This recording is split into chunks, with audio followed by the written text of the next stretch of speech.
우리가 성숙하지 못하면 하나님 앞에 쓰임 받을 수가 없는 것이죠. 관제성커와 우주 비행사들 간의 통신이 안겼던 이 블랙홀은 사실 우주 공간에서 붕괴할 때, 우주 공간에서 별이 사라지고 붕괴할 때 일어나는 그 블랙홀과는 다른 것입니다. 이 블랙홀은 우주선과 지상 관제성커의 교신이 단절된 상태를 또한 블랙홀이라고 말한다라고 하는 것이죠. 여러분, 마찬가지로 우리는 살면서 언제든지 하나님과의 교신이 단절되는 블랙홀을 경험할 수 있다라고 하는 것입니다.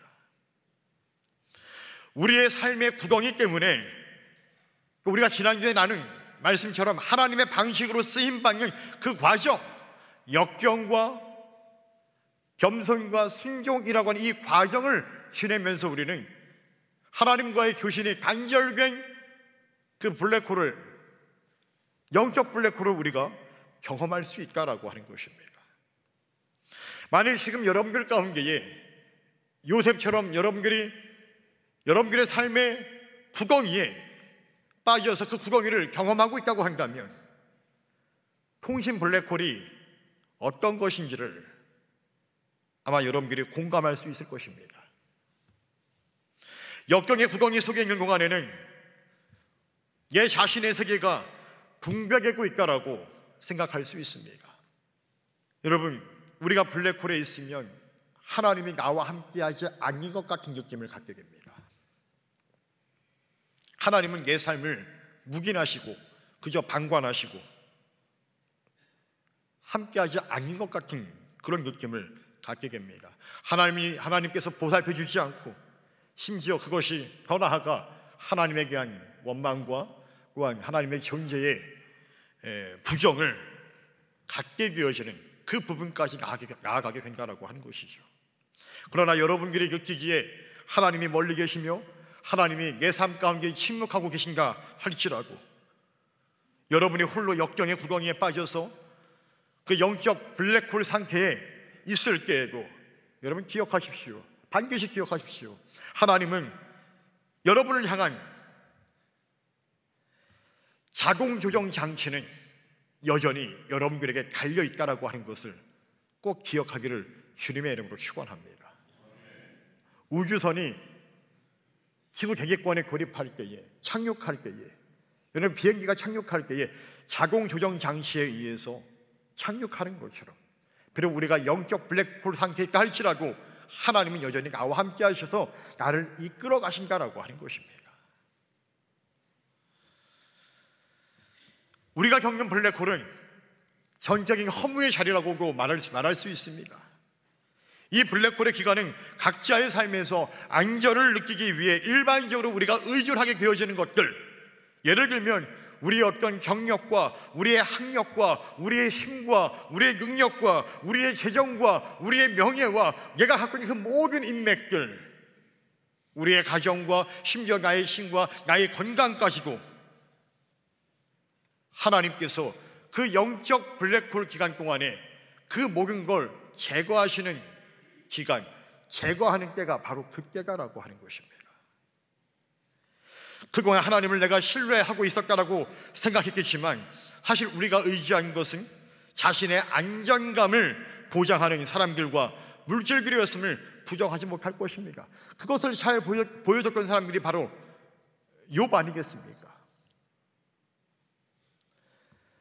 그래서 우리가 의지하던 그 모든 것이 사라지고 나면 우리가 무방비 상태로 버림받았다라고 느끼게 될 것입니다.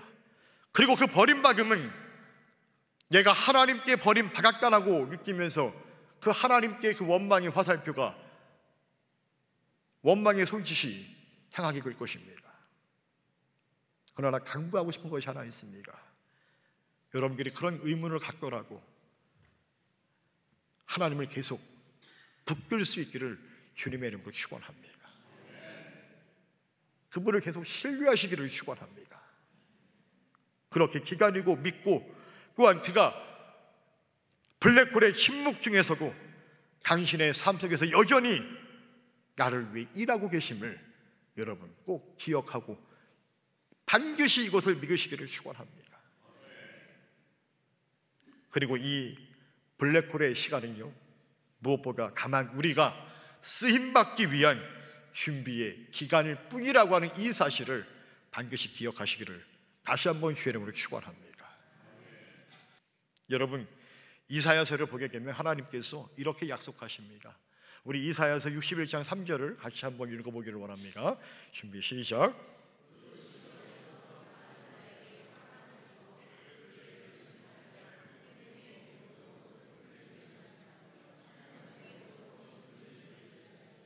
그들이 의의 나무 곧 여호와께서 심으신 그 영광을 나타낼 자라 일컬음을 받게 하려 하심이라. 아멘. 그렇습니까? 이사야서의 이 증언처럼 하나님은 화를 내며 그분을 미워한다고 말했던 어쩌면 그 웃음은, 그리고 오늘 저와 여러분의 블랙홀에서조차 사실 그분은 신실하고 관계하셨던 것입니다. 오늘날 그분은 나의 절망의 죄를 기쁨의 기름으로 바꿔주시는 분이십니다. 그런데 이 모든 것들이 하루아침에 이루어진 것은 아니라고 하는 것이죠. 여러분, 이사야는 그것을 우리에게 말씀하고 있습니다. 요셉도 마찬가지 아닙니까? 하나님께서 요셉에게 꿈을 주셨습니까? 비전을 주었어요. 어떤 비전입니까? 해와 달과 별이 요셉을 향해서 절을 하고 11개의 백관이 요셉을 향해서 절을 하는 꿈과 비전을 그에게 주셨어요. 다시 말하면 하나님께서 요셉을 들어서 애굽의 총리로 사용하시겠다라고 하는 그 꿈과 비전을 그에게 주신 거예요. 요셉이 원했습니까? 원하지 않았습니까? 그냥 하나님의 일방적 의지였습니까? 요셉은 그렇게 하나님의 일방적 의지로 비전을 얻은 거예요. 여러분, 우리도 마찬가지예요. 하나님이 선포하신 그 말씀으로 우리가 비전을 얻을 수 있습니다. 나의 의지와는 상관없이. 근데 그 비전을 주셨으면 그냥 좀 평이하게 평탄하게 가면 좋잖아요. 근데 그 비전 때문에 어떤 일을 당해요? 요셉이 형들에 의해서 구덩이에 빠져버리는 인생의 쓰기쓴 아픈 경험을 갖게 됩니다. 다시 말하면 형들이 요셉을 구덩이에 밀어 던졌을 때 요셉의 비전과 함께 구덩이에 빠졌고 요셉의 비전도 죽은 것이나 다름이 없다는 얘기예요. 여러분, 마찬가지로 우리는 예수님의 제자들의 삶 속에서 이와 같은 원칙을 우리가 발견할 수 있다는 얘기입니다. 예수님께서는 제자들이 가까운 나라에서 하나님의 리더들이 될 것이라고 말씀하십니다. 그러나 예수님께서 십자가에서 못 박히신 그 순간 제자들의 그 비전은 다 물거품이 되고 말았다는 것이죠. 여러분, 이러한 패턴이 오늘 저와 여러분들에게 여전히 적용되고 있다고 하는 얘기예요. 먼저 하나님이 저와 여러분들에게 비전을 주십니다. 그리고 그 다음에는 뭐예요? 현실 가운데에, 즉 우리들의 삶의 블랙홀에 빠지게 하신다는 얘기예요. 다시 말해 그 블랙홀을 통해서 우리의 비전이 죽게 된다고 하는 얘기예요. 그리고 시간이 흘러 마침내 하나님이 새롭고 놀라운 형태로 블랙홀에 빠져있는 우리의 그 비전을 다시 주님이 부활한 것처럼 우리의 비전을 부활시키신다라고 하는 것입니다. 여러분, 종종 우리는 블랙홀 속에서 조급해하는 우리의 모습을 발견하게 됩니다. 이 영적 블랙홀에 빠지면 먼저 우리의 비전, 꿈이 죽습니다. 그리고 그 꿈의 부활을 기다리기란 여간 쉬운 일이 아닙니다. 그래서 어떻게 합니까? 우리도 모르게, 나 자신도 모르게 조급해져서 일을 서두르려고 합니다. 바로 이러한 경우를 아브라함의 삶을 통해 우리가 발견할 수 있는 것이죠. 여러분, 창세기 12장 1절로 2절의 말씀을 우리 다시 한번 같이 읽어보기를 원합니다. 준비 시작.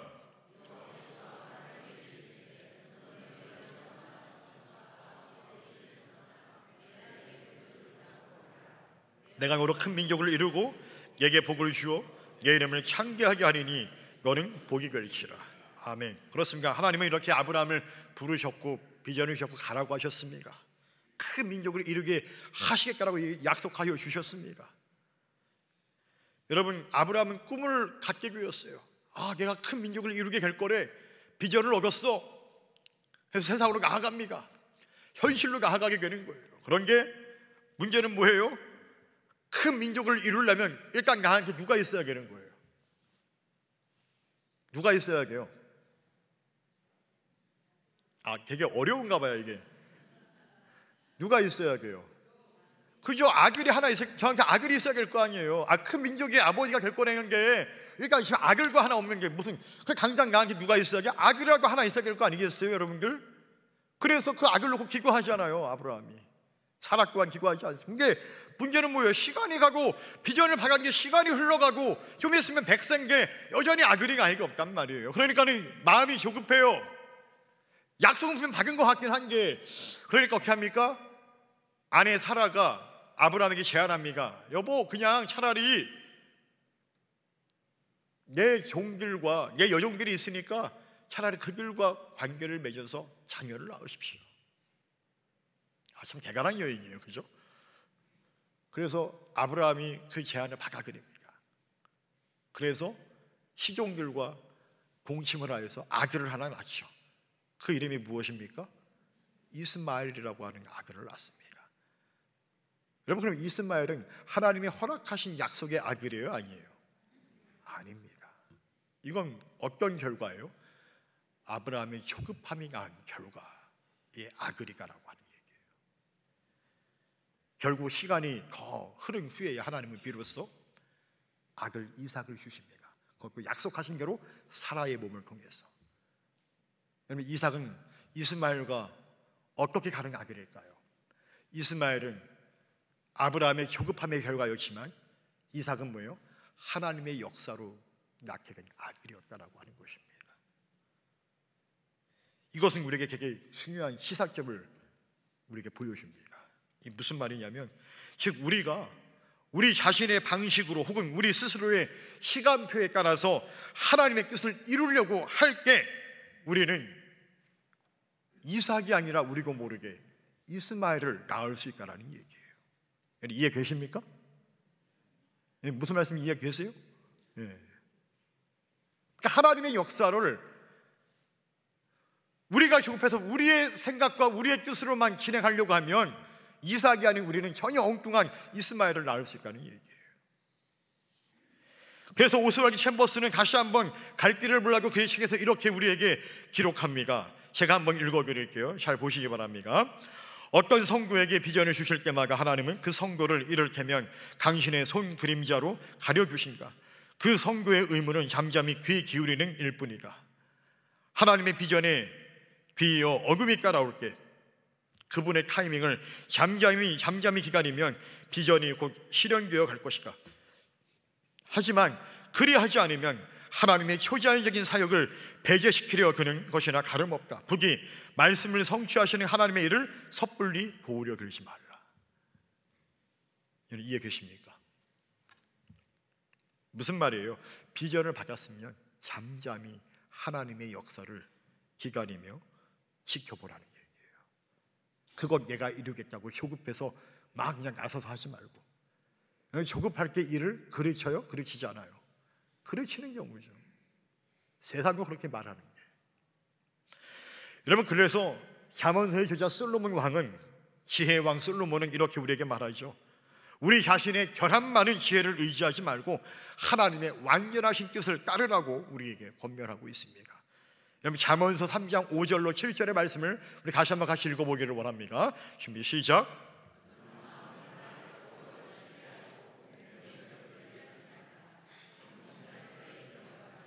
그리하면 내 길을 지구하시리라. 스스로 지혜롭게 여기지 말지어다.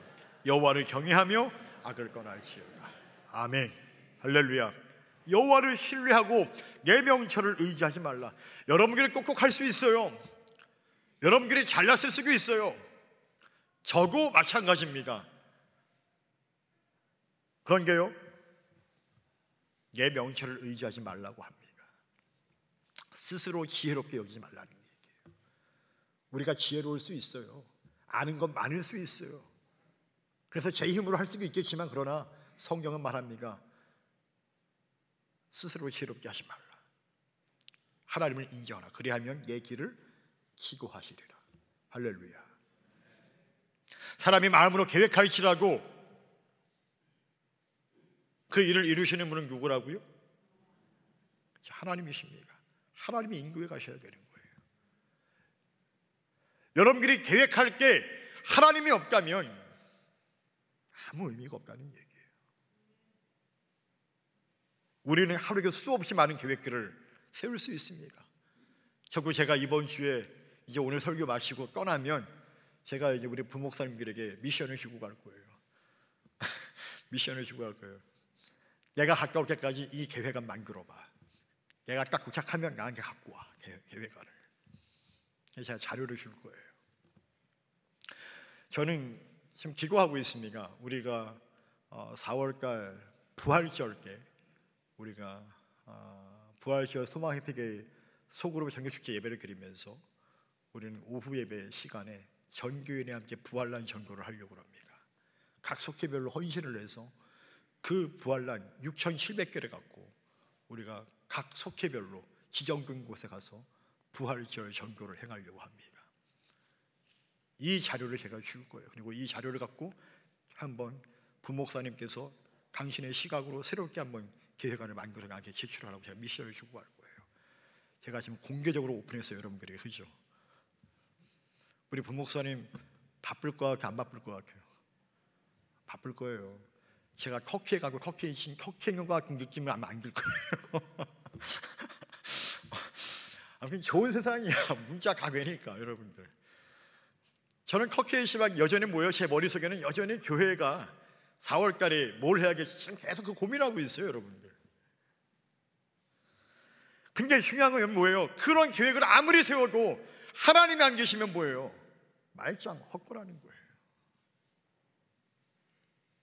그래서 기도합니다. 하나님, 그걸 행할 수 있는 기회를 주옵소서, 능력을 주옵소서. 할렐루야. 그런 기도가 우리에게 필요하다고 하는 얘기죠. 사랑하는 성도 여러분, 아무리 내가 고통스러울지라도 우리 삶에 펼쳐진 그 블랙홀은 결국 우리에게 주시는 하나님의 선물이라고 말할 수 있습니다. 왜냐하면 스스로 하는 자기 구원과 하나님의 신령한 구원 사역의 그 차이점을 분별할 수 있도록 우리를 어떻게 영적으로 성숙시키는 변화의 성장의 방편이 되기 때문에 그렇다라고 하는 것입니다. 그래서 오늘 설교 제목이 뭡니까? 블랙홀, 영적으로 성숙시키는 방편이 된다라고 하는 얘기예요. 역설적이지만 사실이다라고 하는 것입니다. 이러한 예를 출애굽기 우리가 5장을 보면 잘 알 수 있습니다. 하나님은 모세와 바로의 만남에서 그걸 깨닫게 하십니다. 여러분들 출애굽기 5장 1절로 2절의 말씀을 다시 한번 같이 읽어보기를 원합니다. 준비 시작.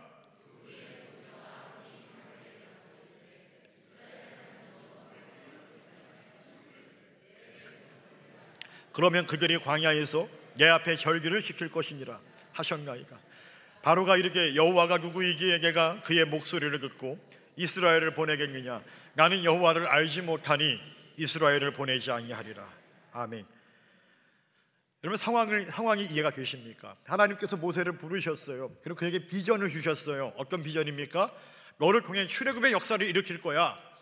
너를 통해서 네가 너의 백성들을 이끌고 나오게 될 거야. 그 비전을 주셨단 말이에요. 그래서 그는 강강하게 그리고 그 말씀을 믿고 어렵지만 그래도 순종하여서 바로에게 갑니다. 강강하게 얘기합니다. 요구합니다. 내 백성을 풀어줘라. 우리가 광야에서 하나님을 예배할 것이가 풀어줘라 라고 얘기하니까 뭐예요?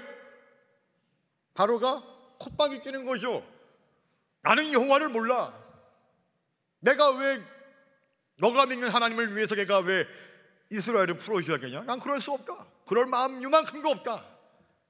몇 번을 요구하나 바로는 동일하게 몇 번씩 대답을 합니다. 나는 그렇게 하지 않겠다라고. 그때 여러분 모세는 이러한 상황에 대하여서 상심하게 됩니다.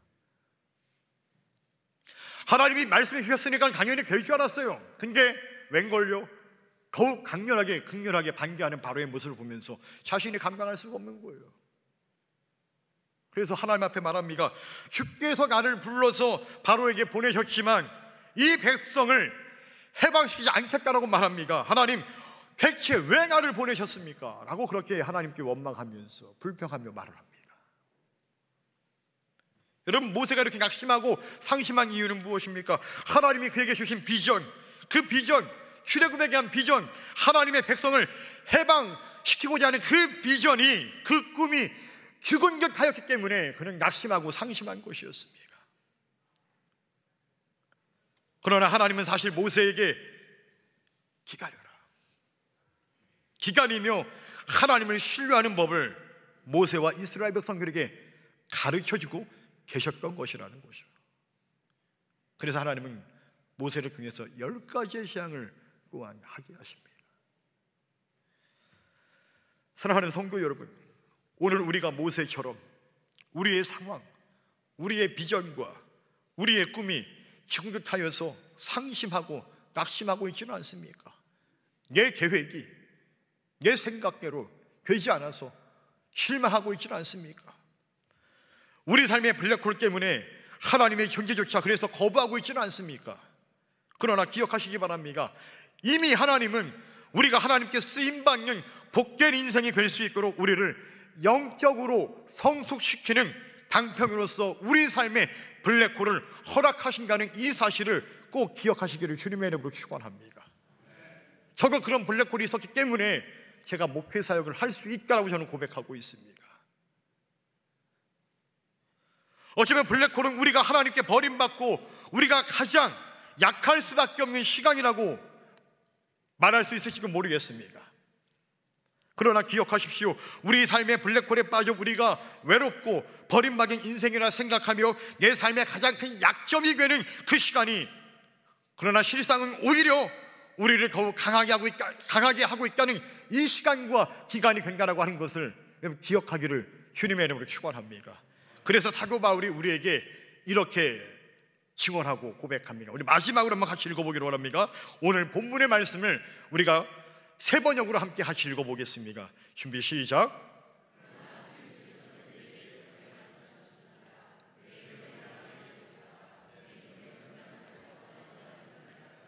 그러므로 그리스도의 능력이 내게 머무르게 하기 위하여 나는 더욱더 기쁜 마음으로 내 약점들을 자랑하려고 합니다. 아멘. 여러분, 바울은 그리스도의 능력이 자신이 머무르게 하기 위하여서 자신의 약점을 오히려 자랑하겠다라고 고백하고 있습니다. 여러분, 세상 사람들 그 누가 자신의 약점을 자랑하겠습니까? 오히려 부끄러워하죠. 감추려고 하는 것이죠. 사도 바울의 약점은 무엇이었습니까? 간질병이었습니까? 곳곳을 다니면서 십자가의 복음을 전해야 될 사람에게 간질이 있으니까 이게 되겠습니까? 이게 무슨 말이, 이게 웬일입니까? 그래서 사도 바울은 하나님 앞에 3번 간구합니다. 주님께 간구합니다. 그러니까 그때마다 그 기도는 응답받지 못하고 오히려 주님이 이렇게 말씀하시죠. 내 은혜가 내게 족하도다. 내 능력은 약한 데서 완전하게 된다. 할렐루야. 깨닫습니다. 나의 약함이 오히려 주님의 강함이 드러나는 그 순간이고 그 시간이고 그 기간이라고 하는 것들. 그래서 바울은 그때 깨닫습니다. 그래서 오히려 나는 그 약함을 자랑하겠노라. 내가 약할수록 더욱 주님이 강하게 나를 이끌으실 것이고 주님의 강함이 드러나게 될 것이라고 하는 것. 할렐루야. 여러분, 바울처럼 비록 우리의 꿈이 무너진 것 같고 우리의 삶이 통제되지 못하며 우리의 인생의 앞을 전혀 예측할 수 없는, 그래서 하나님께 버려진 인생 같고 하나님이 함께 하시지 않은 것 같은 이 블랙홀에 빠졌다고 생각하는 그 순간 오히려 내가 완전하게 될 것이라고 하는 이 믿음을 여러분 가지시기를 주님의 이름으로 축원합니다. 그리하여 여러분의 블랙홀이 오히려 더욱 하나님께 쓰임받는 영적으로 성숙시키는 방편이 된다는 이 사실을 믿으시고 기억하시며 이 영적 블랙홀을 오히려 당당하게 받아들일 수 있는 저와 여러분 되기를 간절히 주님의 이름으로 축원합니다.